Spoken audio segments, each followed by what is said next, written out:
Kaagapay ng GMA News sa pagbibigay ng serbisyong totoo ang ating mga News Cooper. Magbalik tanaw tayo sa mga malalaki, nakaaantig at maging sa mga nakatutuwang balita at kwento na ibinahagi sa atin ng mga citizen journalists mula sa Pilipinas at sa buong mundo. Ang 13 inihinalang miyembro ng isang kung tawagin ay Gun for Hire Syndicate matapos silang makaengkwentro ng mga otoridad sa isang checkpoint sa Atimonan sa Quezon.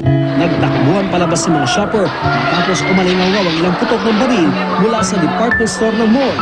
Isa na nga na hinahang ng mga sasakyan na naapektuhan ng pagsabog dito sa Central Avenue, Cotabato City.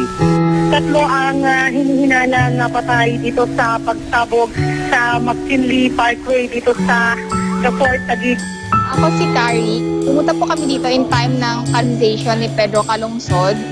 Pedro, however, displayed deep faith and charity. Eleksyon na po sa darating na Mayo 13, 2030. Nasa inyong mga kamay ang ikakaunlad ng ating bansang Pilipinas. Siya po ay 30 years na hindi nakakaboto. Nakakakuha tayo ng mga reports na mga konting problema. Pero mas marami ako nakukuhang reports ng mga tao na natutuwa sila nakaboto na sila. Sa loob ng Makati City Jail, madidetain si Miss Janet Apolos. Dapat malaman natin, di ba, kung saan pupunta yung pinaghihirapan natin pera.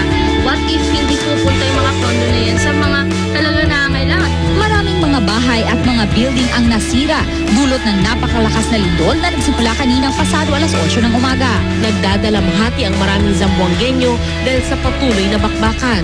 Paano na lang kaya kung pati ang panahon hindi pa makikisa? Tila nagbabadya na ang bagyong Yolanda. Patuloy ang pagmomonitor ng mga otoridad sa lagay ng panahon.